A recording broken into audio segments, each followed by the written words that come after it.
मैंने वो लाठी वाली बात बताई कि आपको लाठी का पता नहीं, इसलिए आपको बुरा लगा क्या?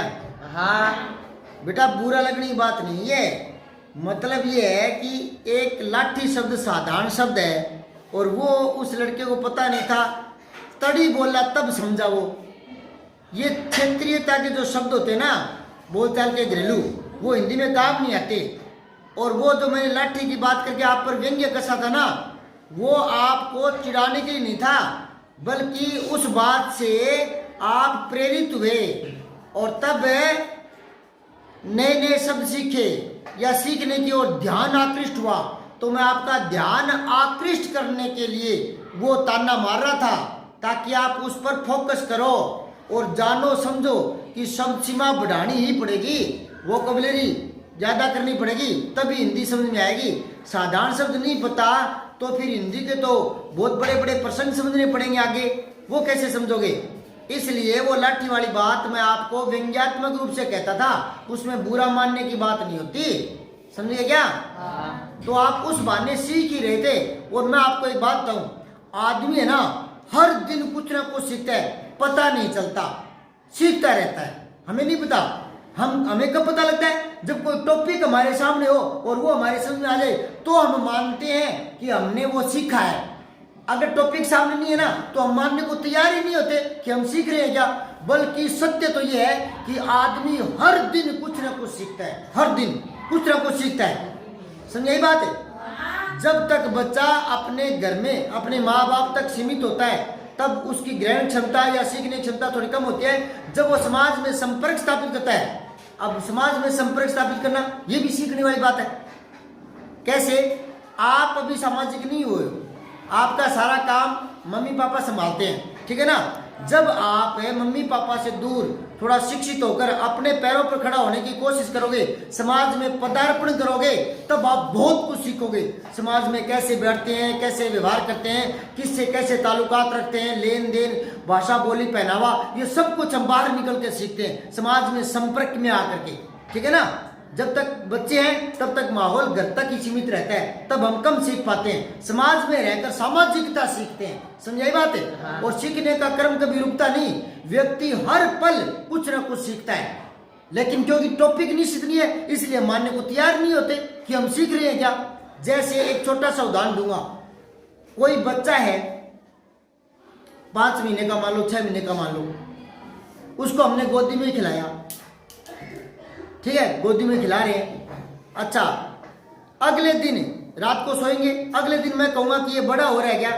आपको कल था उतना ही है, हमें पता चलता है? नहीं। अच्छा, दूसरे दिन नहीं, पता ही नहीं चलता? नहीं। तो क्या वो बड़ा नहीं हो रहा? हाँ। पता नहीं चल रहा। अच्छा, 3-4 दिन बाद में? नहीं। 10 दिन बाद में? नहीं। महीने बाद में? नहीं। 6 महीने बाद में? हाँ। अरे नहीं पता लगता। नहीं। अब आपको समझाऊं कैसे मैं? आप सोच रहे हो 6 महीने बाद में तो पता ही लगेगा। अरे 6 महीने क्यों देख रहे हो? मान लो ये जनवरी की बात है, जनवरी की, तो 6 महीने जून की बात आ गई। अब आप कह रहे हो कि जून में तो 6 महीने हो, तब तो पता लगेगा कि बड़ा हुआ कि नहीं। अरे जून की, आप अगर 1 जून की बात करे हो, है ना, तो 30 मई को तो खिला करके उसको रात को सुलाया था, 30 मई को। तो एक को देखेंगे तो बड़ा दिख जाएगा वो, तो फिर वो बात मैंने इकट्ठी कह दी ना कि 6 महीने में, तो आप लोग 6 महीने में तो परिवर्तन आ जाएगा। अरे नहीं आता, पता नहीं चलता, क्योंकि आप 6 महीना क्यों देख रहे हो? हाँ, उसको 6 महीने बाहर भेज दो नानी के पास, और फिर वो आएगा, तब आपको एहसास हो जाएगा कि हाँ बड़ा हो गया। लेकिन आप 6 महीने क्यों गिन रहे हो? आप तो प्रतिदिन खिलाकर रात को सुलाते हो, सुबह देखते हो, तो प्रतिदिन खिलाकर सुबह देखते तो बड़ा होता दिखता है क्या? नहीं। तो 6 महीने क्यों याद रख रहे हो?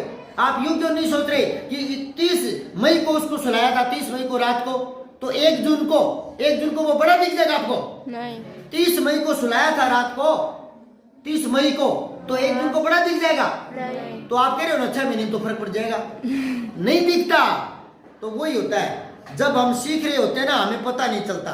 कब पता चलता है? जब कोई टॉपिक हो, जैसे मान लो मैंने समाज सीख दिया, वो समझा दिया, तो आप कह दो कि मैंने समाज सीख लिया। वरना हम कुछ ना कुछ हर दिन सीखते हैं। तो वो जो लाठी शब्द सामान्य शब्द है, हिंदी का कॉमन शब्द है, पूरे भारत के लोग जानते हैं। और यहाँ मैंने बच्चे को कहा लाठी, तो वो समझा नहीं। तड़ी कहा तब वो समझा। तो मैंने उसको व्यंग्यात्मक रूप से आप पर थोपने की कोशिश की ताकि आप उस चीज पर पिंच हो और सोचो। एक कहानी और बता रहा हूं। गुरुजी कभी भी अपने शिष्यों को हतोत्साहित नहीं करता, वो चाहता है कि उसे कुछ सिखाऊं। सिखाने के माध्यम अलग अलग होते हैं। तो उसके बाद में आपने ध्यान केंद्रित करना शुरू किया कि नहीं किया कि गुरुजी है ना, गुरुजी एक एक शब्द के पीछे पड़े रहते हैं और वो हमारे पर उतारना पड़ेगा तो शब्दों के। उसके बाद में हम एक एक शब्द के कई पर्यायवाची करते हैं कि नहीं करते, चर्चा करते हैं ना। तो वो तो बिंदु मिल गया हमें आगे बढ़ने के लिए। और अगर मैं उसको नजरअंदाज कर देता, ध्यान ही नहीं देता, नए नए शब्दों की ओर आप आकृष्ट ही नहीं होते। जब आप नए नए शब्द सीखने के लिए आकृष्ट ही नहीं होते तो सीखोगे कैसे? तो वो आकृष्ट कराने का एक तरीका है, समझ गए क्या? एक कहानी बताता हूं। ये जो टीवी में कार्यक्रम आते हैं ना, उन पे मैंने देखा था एक छोटा बच्चा और कोई संगीत या कोई गीत गाकर वो उसका चयन हो गया था, प्रथम स्थान पर आया था, ठीक है।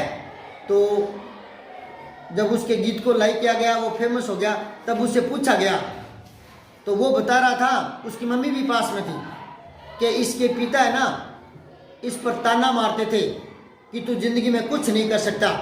तब मैंने सोचा कि मैं पापा को कुछ बन के दिखाऊंगा। तो वो अपने पापा की उसकी ओर तो वो दोनों निंदा कर रहे थे, लेकिन निंदा क्या कर रहे थे, वो नेगेटिव सोच की ओर चले गए। अगर वो पॉजिटिव सोचते तो पापा की निंदा करने की क्या बात थी? पापा के कारण ही तो तू आज पोजिशन पर है। अगर पापा ताना ना मारता कि तू जिंदगी में कुछ नहीं कर सकता, तो ताना ना मारता तो तू प्रण ही नहीं लेता। जैसी जिंदगी चल रही थी वैसे चलती रहती।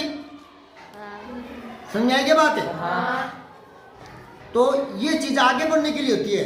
एक छोटी चीज बोलता हूं, गंगाराम नाम सुना है?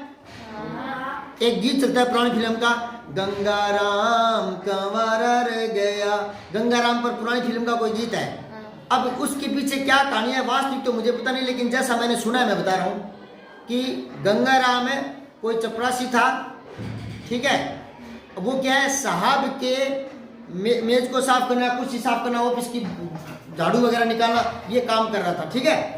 तो एक दिन वो थोड़ा जल्दी में सारा काम कुम कर लिया, साहब आए नहीं थे, तो उसने सोचा कि वो जो व्हील चेयर होती है यूँ घूमने वाली, देखिए बड़ी स्टैंडर्ड की, तो वो सोच रहा है कि यार अधिकारी लोग इसमें बैठ के कैसा महसूस करते हैं, मैं भी बैठ कर देखूं, ठीक है।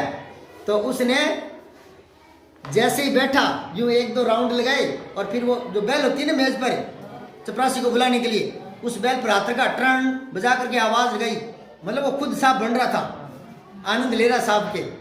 तो टर्न ऐसे आवाज घंटी बजा करके और आवाज लगाई, गंगिया इधर फाइल ले गया।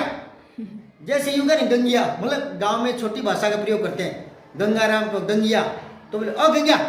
जैसे यूं इशारा किया, उधर से साहब का आना हो गया। साहब ने आकर कान के नीचे एक मारा थप्पड़े। वो थप्पड़े यहां तो कम दर्द किया, कम चोट की, यहां ज्यादा चोट कर गया वो थप्पड़े। अब यहां चोट कर गया तो उसने प्रण किया उसी दिन, और वो तैयारी करने लगा। घर पे इतना कोई ज्यादा वो सुविधा थी नहीं, स्ट्रीट लाइट जो होती ना रोड पर, वहां बैठ बैठ करके और देर रात तक पढ़ाई करते करते RS की परीक्षा पास की और वो एक अधिकारी बना। साल 6 महीने 12 महीने में पता नहीं, जब तब उसका ट्रांसफर हो गया, उसी ऑफिस में आया वो, है ना। और उसकी मुलाकात हुई साहब से, तो साहब ने सैल्यूट किया उस साहब ने, क्योंकि उससे बड़ा बन गया था, ठीक है, सैल्यूट किया। अब वो बोला साहब सैल्यूट मत करो, मैं तो आपका गंगिया ही हूँ, गंगाराम हूँ, ये आपके थप्पड़ का ही करामात है, आपके थप्पड़ की करामात है ये, जो मैं आज प्रेरित होकर के ये कुछ कर पाया। तो कुछ चीजें होती है उनको नेगेटिव सोचते हैं तो पतन की ओर चले जाते हैं, उन्हीं चीजों से पॉजिटिव सोच करके आगे बढ़ा जा सकता है। समझ में आई? बोलो भारत माता की जय।